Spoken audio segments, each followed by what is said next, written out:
Hey everybody, welcome to Pop Culture Philosophers. I'm Rockin' Robbie Billups, and it's time for the weekly comic book review.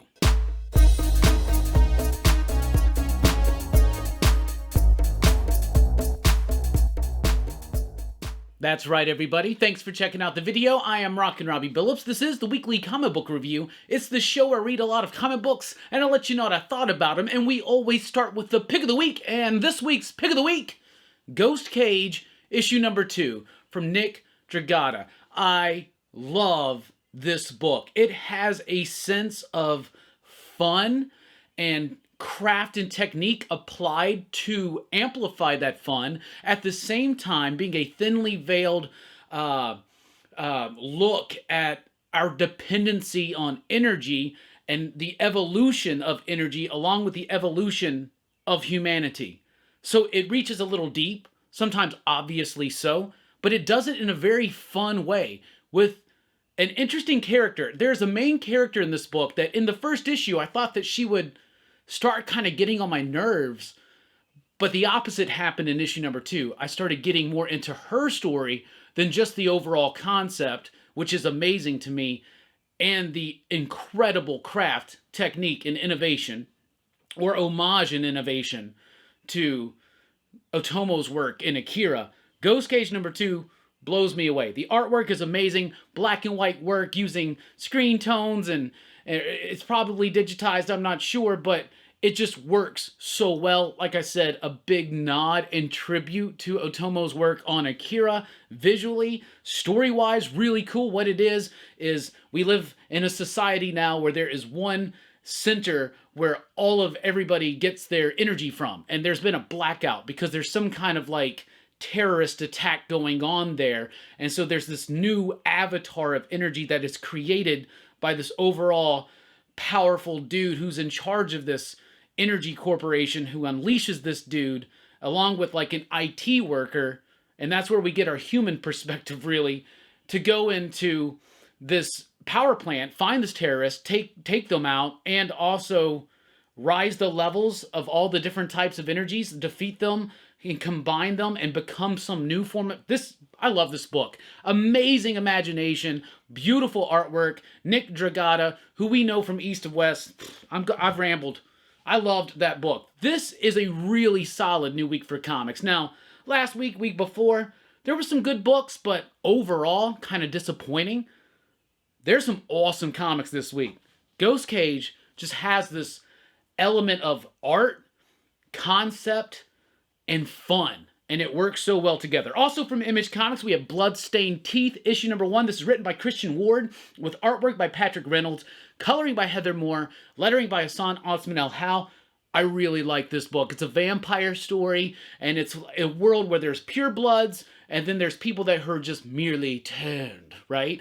And the purebloods don't allow themselves to go out and turn humans into vampires. It's like beneath them and all kinds of stuff. Well, this is about this one dude who's a vampire for hire.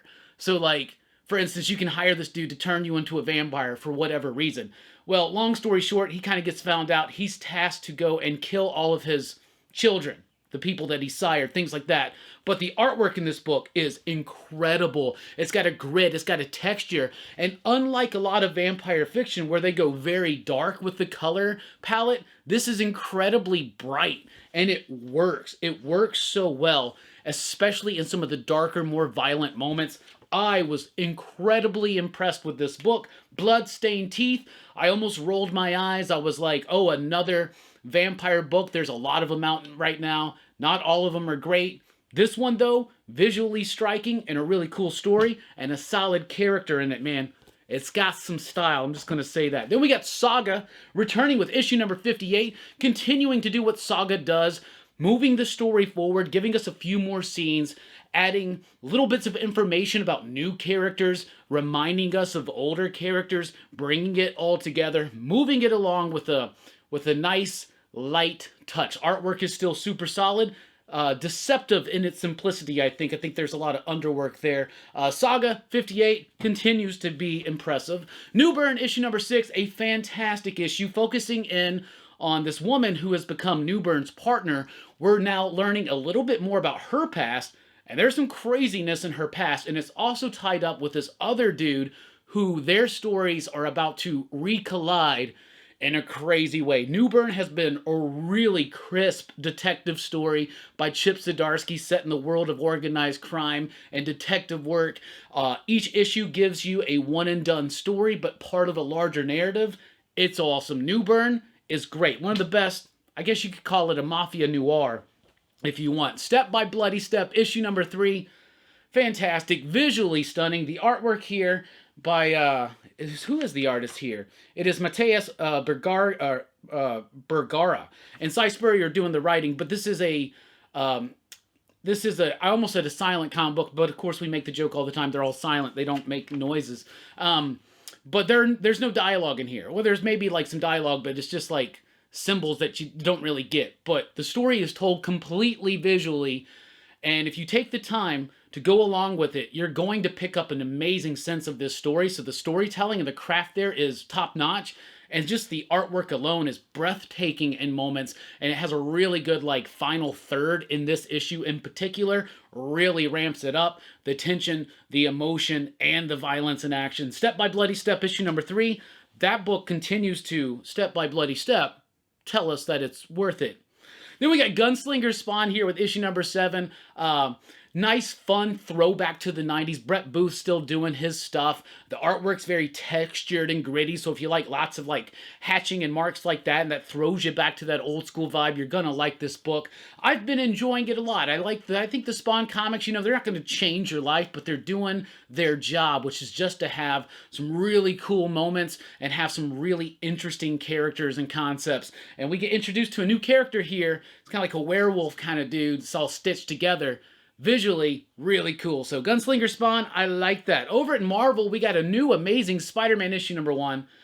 Don't be fooled, this is $8.95, so we're just like 5 or 6 issues away from another giant-sized celebratory issue. But anyway, this is a new number 1 starting the new creative team. Writer Zeb Wells, who was one of the co-writers during this recent Beyond era. But we got the return of John Romita Jr. Scott Hanna is doing the inking, but a lot of the heavy lifting seems to be done by the coloring, which I don't quite think works as well as I've seen work from Romita and Hanna in the past. So artistically, you can still tell that the storytelling chops are there, but there's something it's kind of stamped down a little bit. There's some of the vibrancy stamped down by the coloring. I don't know. And then Tombstone's here visually just doesn't really look like Tombstone to me. Anyway, story-wise, it's okay. It's decent. It's not that bad, but it's not that good. It sets up some interesting dilemmas. I do like, it's kind of like throwing back to like 80s gang war era, and I really, really freaking like the gang war. You know, that whole Spider-Man era with the Rose and all that kind of stuff. So it's cool to kind of throw back to that, but I mean, it's all right. It's all right. I don't really have any complaints about it. I think it's okay. It does something at the end. It's kind of dumb, but we'll see how they explain it, but whatever. Then we got Knights of X, issue number 1. This is written by Teenie Howard. Basically, this is a continuation of her Excalibur work. I did not dig on the Excalibur work. I did not dig on this. Some interesting enough concepts, but it didn't really do much to like grab me in, who's already way on my way out. But if you were someone who was still excited about the new X-Men stuff, and you liked Teenie Howard's work on Excalibur, I would recommend this because it's fantasy, mutant, Arthurian, Excalibur-y type stuff. So if that's what you're into, go for it. Knights of X, Knights of 10, something like that. Hulk Grand Design Madness is here by Jim Rugg, and I loved it. Loved it, loved it, loved it. Didn't quite hit me so much on a design sense as the previous issue of Monster. Maybe it's because Jim Rugg wasn't as excited about having to go through all the crazy Peter David stuff, and maybe that's one of the reasons why this book is called Madness. But it does a great job of just encapsulating that entire Peter David run. That's what this is pretty much. Picks off where we left off right at the end of 300, and it takes you pretty much through the end there. And maybe editorial came in and is like, yo, we got to mention Planet Hulk, World War Hulk, or whatever. So there's a little bit about that too. And a nice ending that wraps up the whole story. So I liked it. There are some pages in here that do have some striking sense of design. My favorite one so far has been in this issue is the Over the Edge bit. And I just love that there's a whole page referencing that over-the-edge, crazy-ass stuff that was going on in the mid-90s when Punisher killed Nick Fury. There's so much 90s goodness in this one, like, seriously. But I liked it a lot. I think Jim Rugg did his homies did his homies proud, Ed and Tom, by continuing on the Grand Design legacy. And now that Hulk Grand Design has concluded, cannot wait to get that Treasury Side hardcover or trade paperback to go along with these bad boys right here. And hope we get a Jim Mahfood Spider-Man one.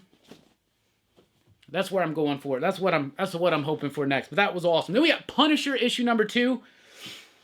They're doing some things with the past of Punisher that I don't know if it's going to please a lot of people, and I don't know if it pleases me. And I'm talking about the stuff they do in this issue about young Frank Castle. There's some revelations there, some things they're talking about. All the other stuff about him with the hand after the big reveal of the last issue, I liked it. I really did. I liked Jesus Sayas' artwork. I thought it's got this really interesting kind of rendering where it's very three-dimensional, and it could feel static, but it doesn't. It still has a vibrancy and an energy. And aside from still a little bit iffy on some of these revelations, like what are you trying to do with like reaching so far back into Frank's past? But that being said, I love these kind of explorations on Frank. I love this new vision for Frank. It's actually working. It's working pretty freaking good.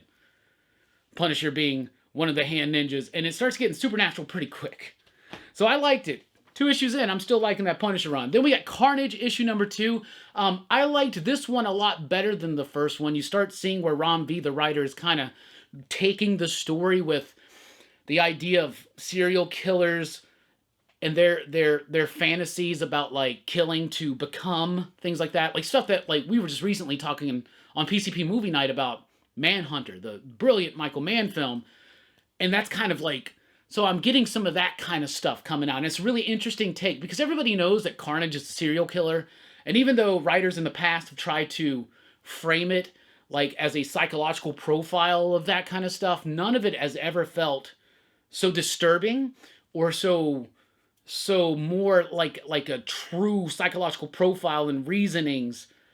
I don't know. Like the fantasy of the serial killer has never felt so real to me in a Carnage book until now, and I really like that. Artwork could be a bit darker, I would like a little bit more black spotted, things like that, but it's just not Marvel style nowadays. But Carnage number 2, pretty solid continuation. Then we got Thor issue 24, but don't be surprised when it's extra sized, because it's issue 750. And don't worry, next one is issue 25. Man, Marvel keeps doing this double milestone dipping. It's pretty BS. But Thor 24, it's all right. It's a celebration of the history of Thor. So one thing I do like about this is you got a story by Donny Cates and Nick Klein, so current team. Then you got a story by Walt Simonson, focusing on Beta Ray Bill.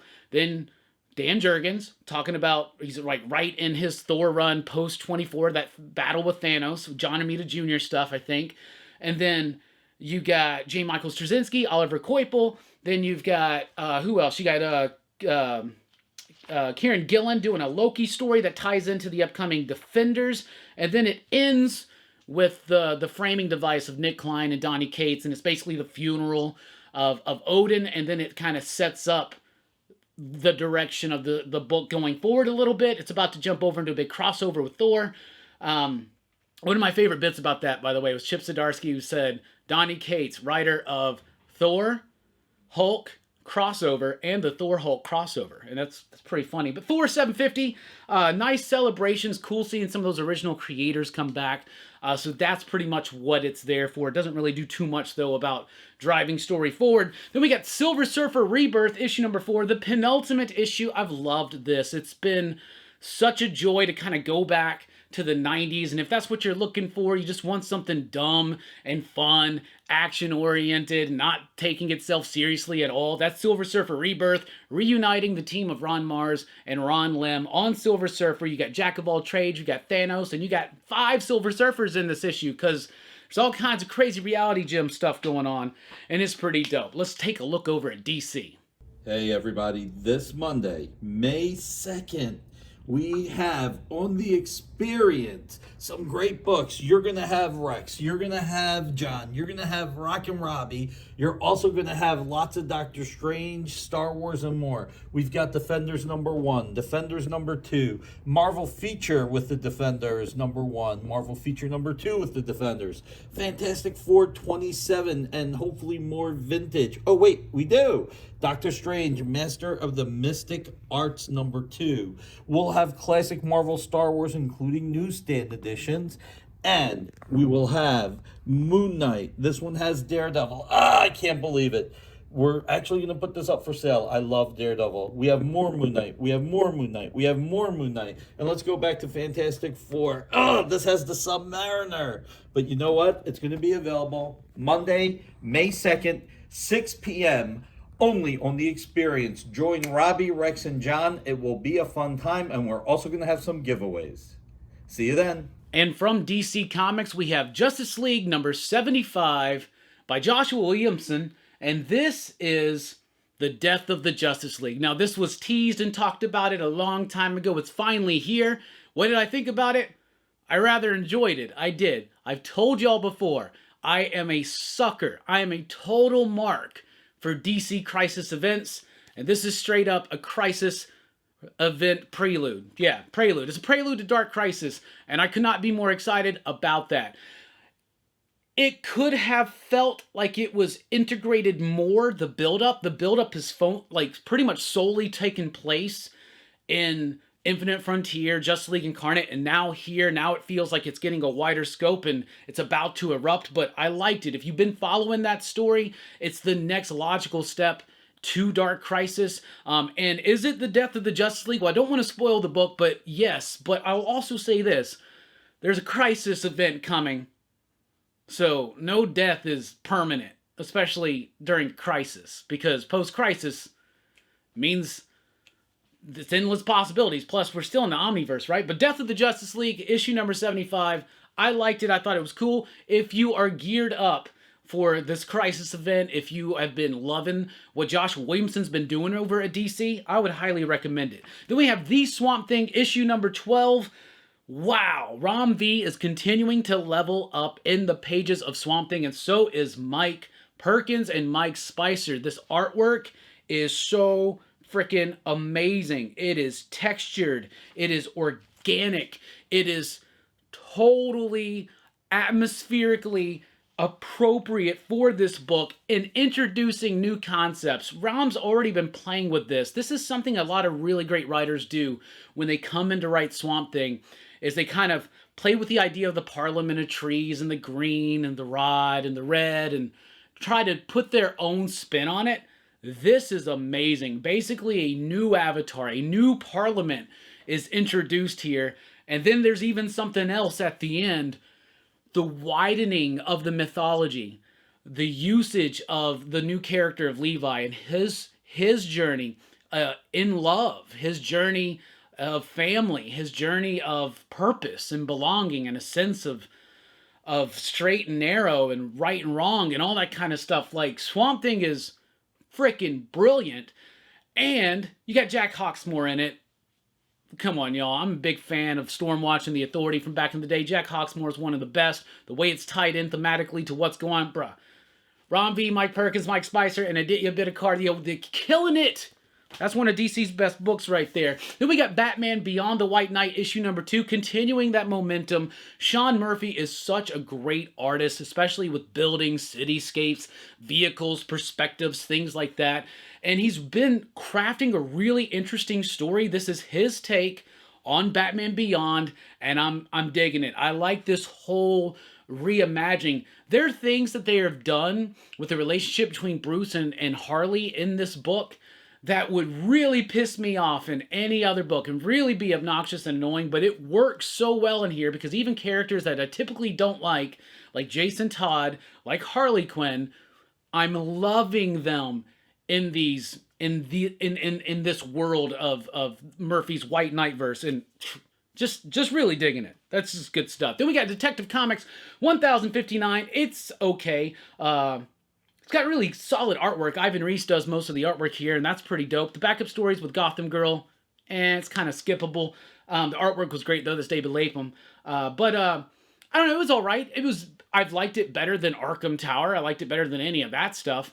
But it's just kind of like a by the numbers Riddler mystery, but Riddler's got this stupid mustache now, and I don't know, it's all right. It's all right. Then we got Deathstroke Incorporated issue number 8, as well as Robin 13. These are the next parts, chapters 3 and 4 of Shadow War. So if you've been reading the Batman Shadow War stuff, Joshua Williams works there, these are essential pieces of the story. It's not some BS tie-in trying to get you to extra dip in your wallet this week, because trust me, it's a huge week. We're all going to be paying for it this week. But this is the next part. This is the following part. These do work together and tell one story, also because Joshua Williamson's doing it. They got a nice sense of energy, and a lot of revelations are being revealed to people in the story that maybe we already knew about, but I'm liking it. I'm liking this event, and it's cool, and I'm interested to see how this sets up Deathstroke and his secret society for Dark Crisis. So that's going to be really cool. Then we have The Joker, issue 14, the penultimate issue of The Joker. James Tynion trying to kind of throw it all together and then set up an ending. And this book does something I really don't like, where it teases something and then never reveals it, and it's like, come back next issue. Or like, oh man, really? Really? Because you're stretching my patience thin with this book. Overall, it's been okay, but this one just kind of is trying to explain some things that maybe didn't make some sense, and then the purpose of the story is just to tease out and get us to buy one more issue to see what happened. That's pretty lame. Aside from that, Alex Packnadell did the Punchline story at the back, and I actually really liked that. First time I liked a Punchline story, probably because it was by Alex Packnadell, who I'm a huge fan of. So, The Joker 14, a little bit of a mixed bag. Action Comics 1042, still loving what Philip Kennedy Johnson's doing here. We got Riccardo Federici back on the book. Really great style of the artwork. It just feels, though, at times like the story's just kind of doing the same circle. Like, it's just, I don't know. I feel like we're about to hit like the third act of it or something like that. But I like it. I think it's good. I love this issue, but it does feel like overall the story just keeps kind of doing that. Just a little bit. Just a little bit. Dark Knights of Steel, issue number 6. I really like this book. Tom Taylor is crafting a really great tale. Very reminiscent of Game of Thrones, but with the DC heroes. And the DC heroes are acting true to their characters, but in way different roles than we're used to seeing them in. And I love it. I love the characterization. I love the intrigue. I love all the different moving pieces and characters and stuff like that. The artwork is great. Got some great twists. Got some great turns. I'm like sunk into this, man. Absolutely. Dark Knights of Steel, issue number 6. Freaking fantastic. Then we have Rogues, issue number 2. Joshua Williamson has got quite a week at DC this week. Rogues number 2 was awesome. I loved the first issue, but I loved the second issue even more. Leah Mack's artwork, really great, and it feels like it's got a great sense of storytelling, first of all, and expression, and it's just paced so freaking well. The story is told so well through the script, through the artwork, and it's got this nice kind of grounded blue-collar feel, which we should have. This is basically a heist. It's like coming out of retirement heist story involving the Rogues, and they want to go to Gorilla City and rob it. And there's some liberties taken, since it's DC Black Label, there's a lot of liberties taken with some certain elements of Gorilla Grodd and Gorilla City, and it actually works. It really is. It is fantastic. Feels like a Rat Pack movie, a little bit of Ocean's 11, but cemented firmly in the world of the Rogues with those characters. Incredibly well done. Great artwork. Great use of the format. Rogues issue number 2. Thought it was dope. Then we got Something is Killing the Children issue number 22 from Boom Studios. If you thought that the last issue 20, which is the first of a brand new arc, brand new story, this is basically season 2 of Something is Killing the Children. If you thought that that was maybe a little bit slow and didn't get moving quick enough, I think it does here. I really liked this issue, introducing some new concepts, some new characters, and some interesting things and conflict, future potential conflict for Erica outside of just fighting monsters, and I really liked it. The artwork was super good too. I felt like there was something dipped about the artwork. I don't know, there was something different. Maybe it was printing or something, but The artwork really pops here, that coloring especially in that first scene there. But Something is Killing the Children 22, still digging it. Then we got Berserker issue number 8. Love these foil covers that they've been doing. I'm a sucker for them. That is definitely Keanu Reeves naked, crawling out of like an Egyptian sarcophagus or something. So not something I ever thought I needed in my life, but I really, really am glad that I have it. Berserker's been fun. It's a light, breezy read, and they're really doing something interesting. They're kind of playing with space-time and doing some metaphysically type stuff here that I wasn't expecting. So I feel like I've gotten a little bit lost in this story. But I feel like this is going to read really good altogether. But there is some setups, and this book is going in places that I did not expect. And plus, we got Ron Garney doing an amazing kind of like Frank Miller, Klaus Janson kind of bit there, and I really like that. From Boom and IDW, we have Godzilla versus the Mighty Morphin Power Rangers issue number 2. Big, dumb fun. Freddie Williams the third, or second. He's the second. I looked into the future and saw the third. Anyway, doing exactly what it should be doing. Just loud, boisterous, ridiculous fun. Godzilla versus Megazords and other things. Is it Gaitan, something like that? The one with the, I don't know. I recognize the kaiju monster. I'm not the biggest kaiju expert, I'll tell you that. But it has the vibe and the feeling of Power Rangers and those old kaiju movies, and it's perfectly blended well, and it's just a riot. Let's just say that. Then we got Teenage Mutant Ninja Turtles, The Last Ronin, issue number 5. It's here. The final issue of The Last Ronin is here. And in case you were wondering how you're supposed to store this, what bag and board to use, I asked Kevin Eastman personally that this Saturday. I got to do the panel with him at the Huntsville Comic Pop Culture Expo. Kevin Eastman, super cool dude. He says, Golden Age bag, get a magazine board, and then cut the magazine board to fit. And that's how they get it to work. That being said, the last issue was very satisfying. And of course, a tearjerker a little bit. You know, let's just be honest. You knew where this story was going to go, right? And it delivers an emotional punch in a really great way. And I loved this book. I've had my ups and downs with it. I think its release schedule has kind of made it kind of a bit of a disjointed experience, so I cannot wait, especially now that y'all, seriously, for the first time in like over a decade, all my comics are in order. They're like right there. I can go find anything that I want. So check out my Comic of the Day posts I've been doing on Instagram, but now I can go and grab all of these and read them, and really excited to do that and kind of report on how it reads as one whole thing. Then We Have Demons, issue number 2. I'm a sucker for that foil. I really like this issue. It's exposition heavy. That's what Scott Snyder does. That's why he works with people like Greg Capullo. I'm such a fan of Greg's work. It was really cool. The artwork, the texture provided by Glepion's inking. I get to meet both of them in Memphis this year. I'm super excited.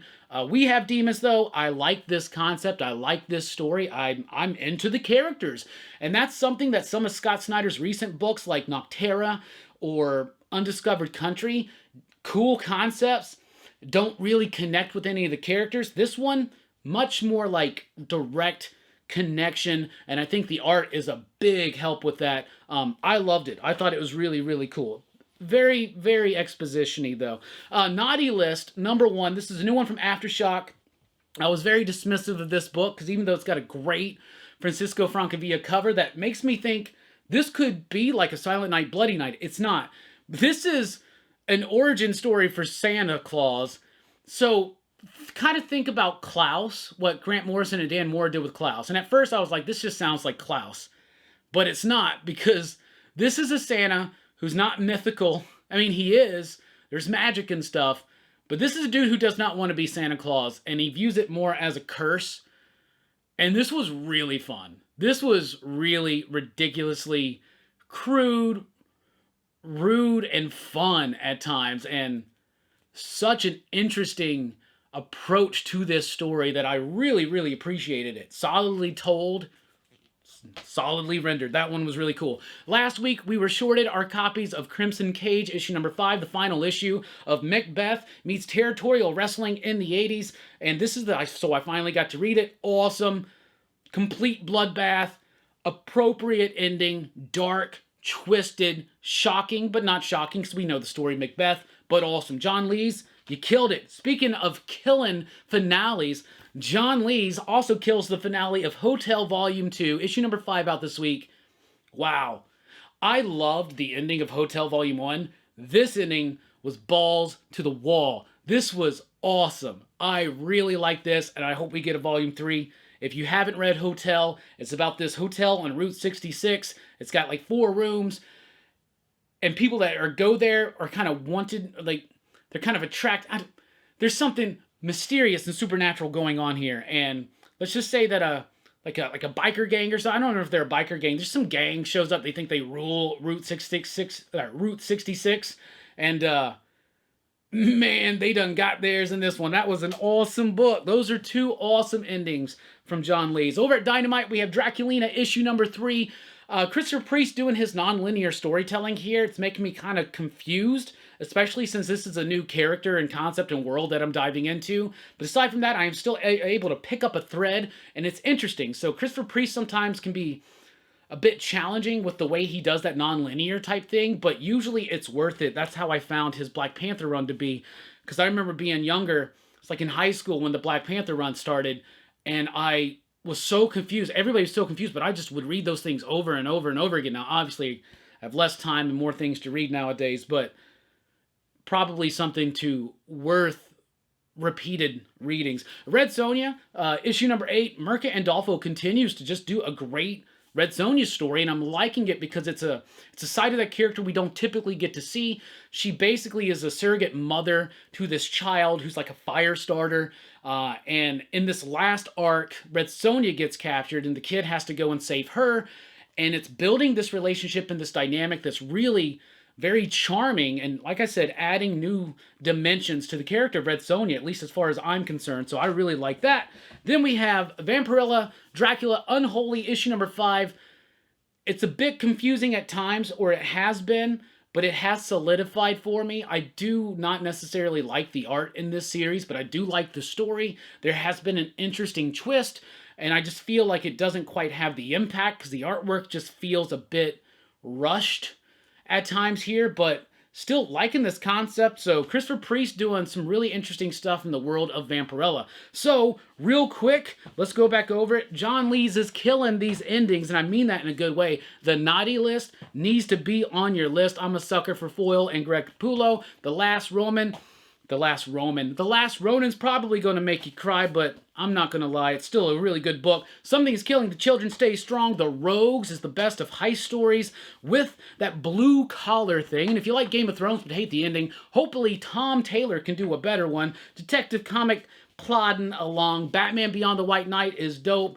Swamp Thing continuing to level up. Death of the Justice League is worth it, especially if you're in event mode for that stuff. Carnage doing some interesting stuff. Thor is just a celebratory issue.